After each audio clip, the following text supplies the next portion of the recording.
Welcome class 8 in today's SST class. Students, as you know, in our SST, we are discussing chapter 5 of geography. The name of the chapter is Agriculture, Farming and its Types.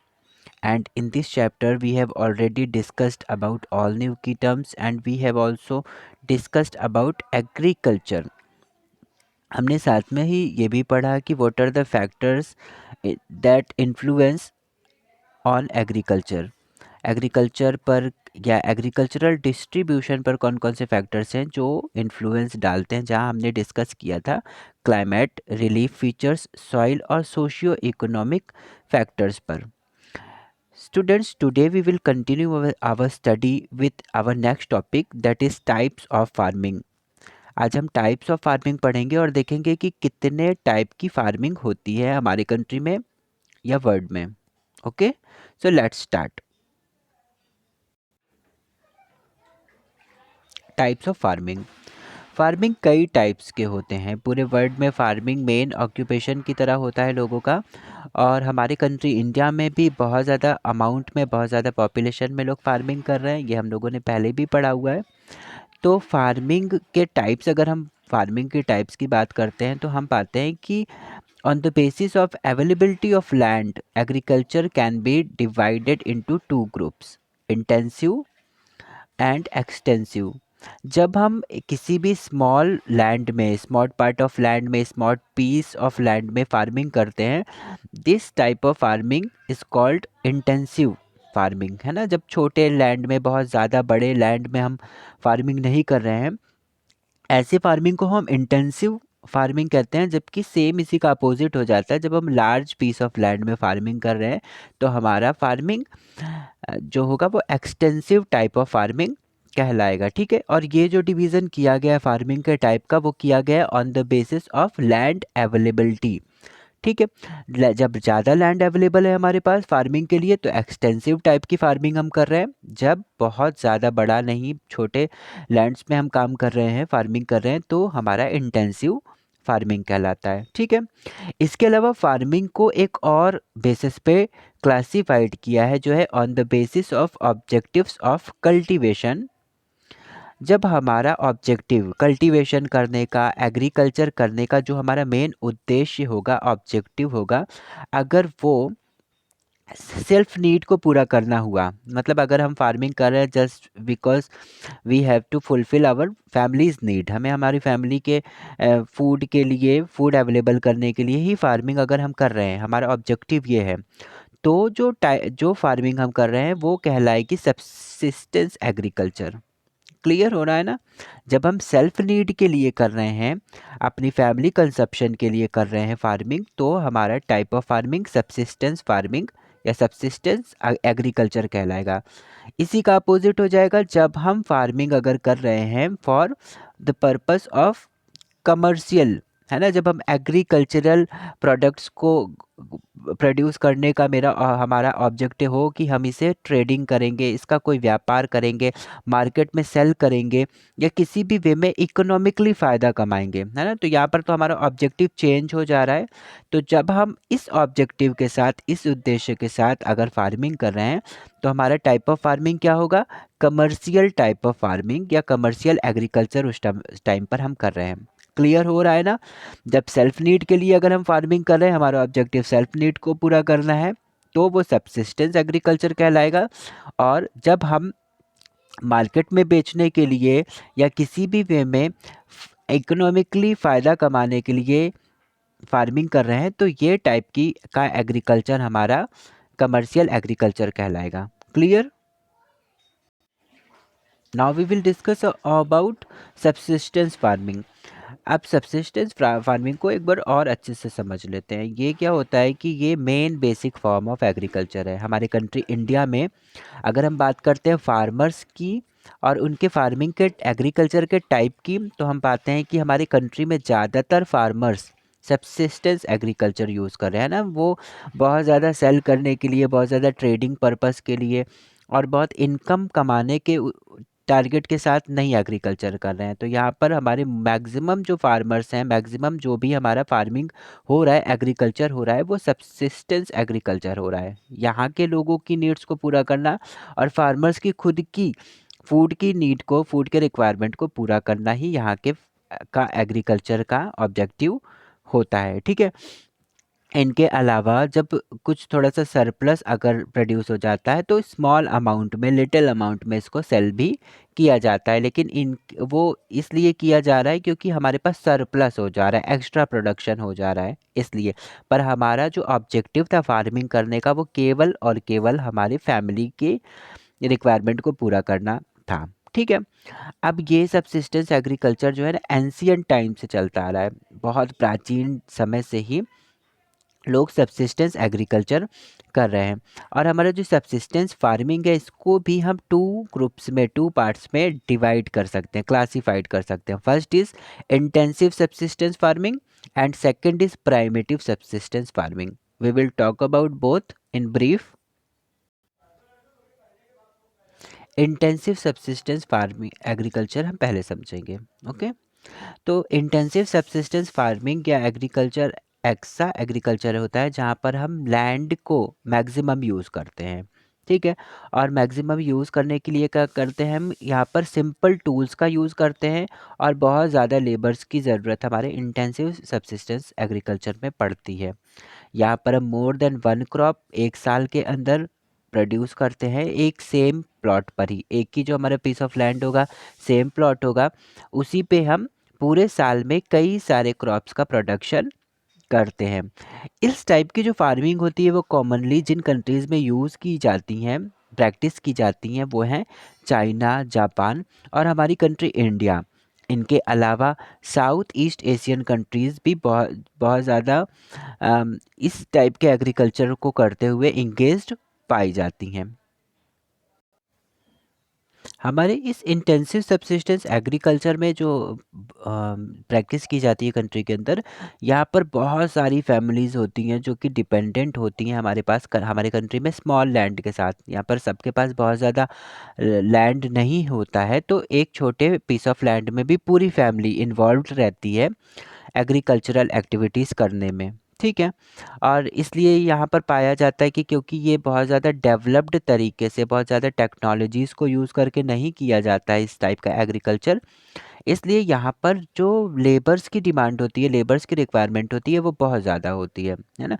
जिन जगहों पर बहुत ज़्यादा tools को, technology को use करते हैं हम, वहाँ पर हमें लेबर्स की इतनी ज़रूरत नहीं पड़ती और वहाँ पर फास्टली काम हो जाता है टेक्नोलॉजी को यूज़ करके। ठीक है। लेकिन इंटेंसिव टाइप में हमारे यहाँ पर बहुत ज़्यादा टूल्स, बड़े टूल्स, बहुत ज़्यादा टेक्नोलॉजी का यूज़ नहीं हो रहा है, इसलिए यहाँ लेबर्स की रिक्वायरमेंट बहुत ज़्यादा होती है। ठीक है।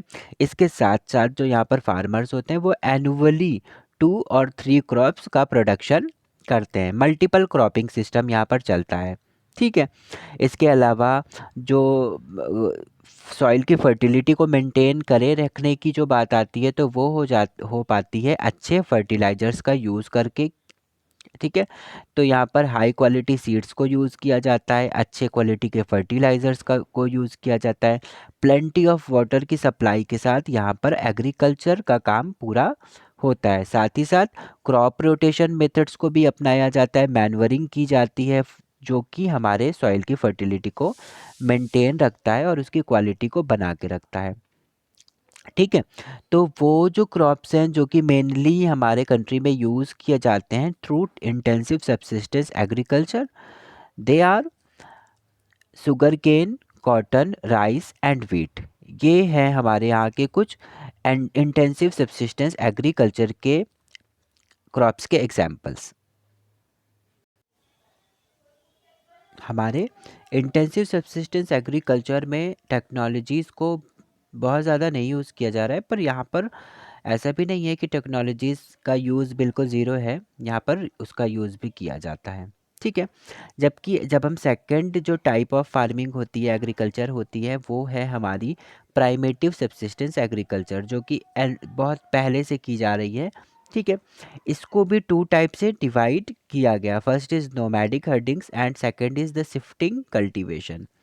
अब हम बात करेंगे नोमैडिक हर्डिंग्स के। नोमैडिक वर्ड जो यूज़ किया जाता है वो ज़्यादातर हमारे यूज़ किया जाता है आदिवासियों के लिए, है ना।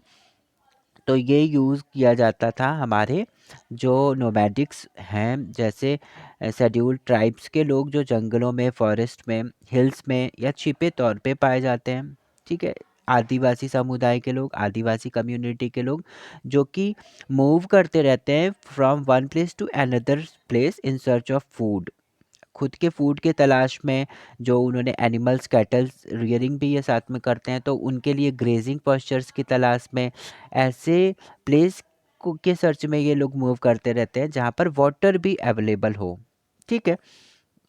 जैसे अगर एग्जांपल देख लें तो ये सेमी एरिड एरियाज़ में, एरिड रीजन एरियाज़ जो हमारे सहारा का है, वहाँ पर इस तरह का के लोग पाए जाते हैं और इस तरह की फार्मिंग करी जाती है। इनके अलावा सेंट्रल एशिया, जहाँ पर मंगोलिया और बहुत सारे पार्ट्स हमारे इंडिया के खुद के कंट्री के, जहाँ पर जम्मू एंड कश्मीर और राजस्थान जैसे स्टेट्स ऐसे हैं जहाँ पर हमारे नोमैडिक हर्डिंग्स के एग्जाम्पल्स अभी भी प्रेजेंट टाइम पे देखने को मिलते हैं, ठीक है।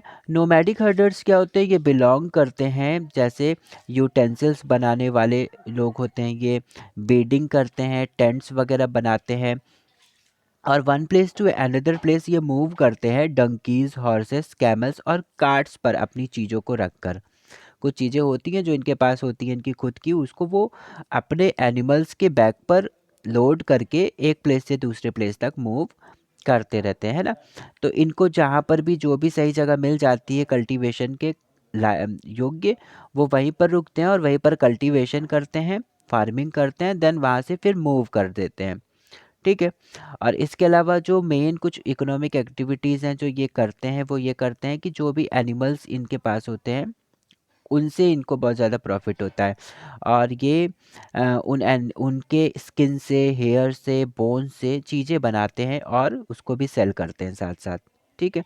तो इस तरह की जो इकोनॉमिक एक्टिविटीज़ हो रही हैं, जो इस तरह का एक तरह का प्राइमरी सेक्टर की इकोनॉमिक एक्टिविटी हो रही है, इसको हम नोमैडिक हर्डिंग्स कहते हैं, जो कि हमारे प्राइमेटिव सब्सिस्टेंस एग्रीकल्चर का फर्स्ट टाइप है।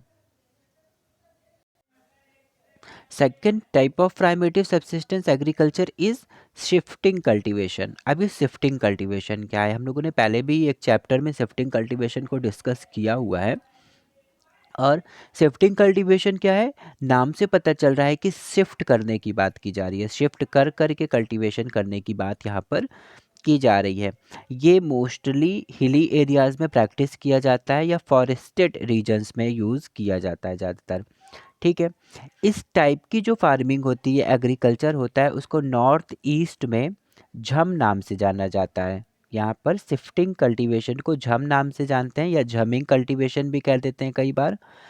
ज़्यादातर हमारे कंट्री के अंदर ये ट्रॉपिकल फॉरेस्ट में, ट्रॉपिकल एरियाज़ में किया जाता है, और अदर कंट्रीज़ में भी जो भी ट्रॉपिकल प्लेसेस पड़ रहे हैं, ट्रॉपिकल रीजन्स है, वहीं पर ये कल्टीवेशन किया जाता है ज़्यादातर।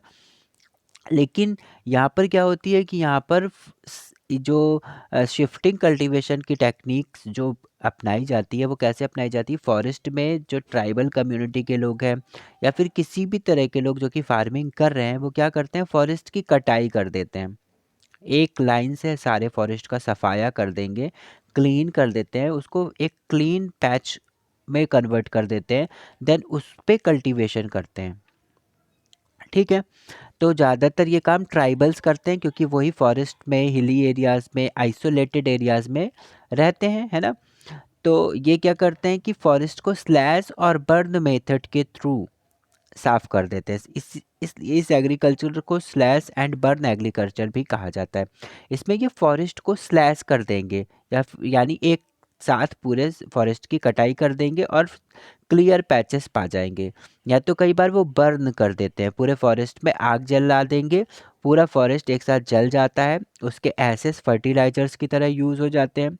तो इस तरह से ये क्या कर रहा है, ये एक डिफॉरेस्टेशन को के प्रोसेस को भी प्रमोट कर रहा है ना, जिसमें ये जब पैचेस फ्री कर देते हैं, बिल्कुल क्लीन कर देते हैं, स्लैश करके, बर्न करके, फिर उन क्लियर पैचेस में वो कल्टीवेशन करते हैं, फार्मिंग करते हैं, ठीक है। और यहाँ पर जो टूल्स यूज़ किए जाते हैं वो बहुत ही प्राइमिटिव टूल्स यूज़ किए जाते हैं, बहुत ज़्यादा टेक्नोलॉजीज़ को नहीं यूज़ किया जा रहा है यहाँ पर भी। और कुछ जो मेन क्रॉप्स होते हैं वो हैं, जो यहाँ पर प्रोड्यूस किए जाते हैं वो हैं बीन्स, मेज़, मिलेट्स और कुछ tuber crops like cassava, potatoes और टैपियोका। ठीक है। अब यहाँ पर जब स्लैश और बर्निंग करके क्लियर पैचेस इनको मिल जाता है और ये वहाँ पर एक ही जगह पर रुकते हुए ये ट्राइबल्स फार्मिंग करते हैं, ठीक है। देन जब सब सेम टाइप की क्रॉप को कई बार 1 ईयर, 2 ईयर, 3 ईयर वहाँ पर प्रोड्यूस किया जाता है, सॉइल की फर्टिलिटी वहाँ पर डिस्टर्ब हो जाती है ना। जब एक ही क्रॉप को हम बार बार सेम पीस ऑफ लैंड में प्रोड्यूस करते हैं तो सॉइल की क्वालिटी धीरे धीरे डिक्लाइन हो जाती है। अब जब सॉइल की क्वालिटी डिक्लाइन हो जाएगी, वो ख़राब हो जाएगी, प्रोडक्शन का जो अमाउंट है वो धीरे धीरे कम होने लगेगा ईयर बाय ईयर। तो क्या करते हैं कि ये जो ट्राइबल्स हैं, अब उनको लगता है कि इस लैंड में प्रोडक्शन बहुत अच्छा नहीं हो रहा है, तो वो वहाँ से मूव कर लेते हैं और दूसरे प्लेस की तरफ जाते हैं। वहाँ जाने के बाद ये फिर से स्लैशिंग और बर्निंग करते हैं, देन उस क्लियर पैच को भी फिर वो कल्टीवेशन शुरू करते हैं। तो इस तरह से जो हमारा इस टाइप का जो कल्टीवेशन है या फार्मिंग है, जिसको हम शिफ्टिंग कल्टीवेशन कह रहे हैं, ये लगातार शिफ्ट होता जाता है one place to another place, इसीलिए इसे शिफ्टिंग कल्टीवेशन कहते हैं। स्लैश और बर्न के थ्रू यहाँ पर पैचेस को क्लियर किया जाता है, इसलिए इसको स्लैश एंड बर्न एग्रीकल्चर भी कहा जाता है। ठीक है। तो ये टाइप्स थे हमारे पास एग्रीकल्चर के। ठीक है। तो आज स्टूडेंट्स हम लोगों ने डिस्कस किया है टू टाइप्स ऑफ फार्मिंग में फर्स्ट टाइप ऑफ फार्मिंग को, जो है हमारा सब्सिस्टेंस फार्मिंग। ठीक है। In homework you have to find out all book exercises and fill it in your book. Book में सारे बुक के एक्सरसाइजेस को फाइंड आउट करना है, then send it in your Google classroom. Okay.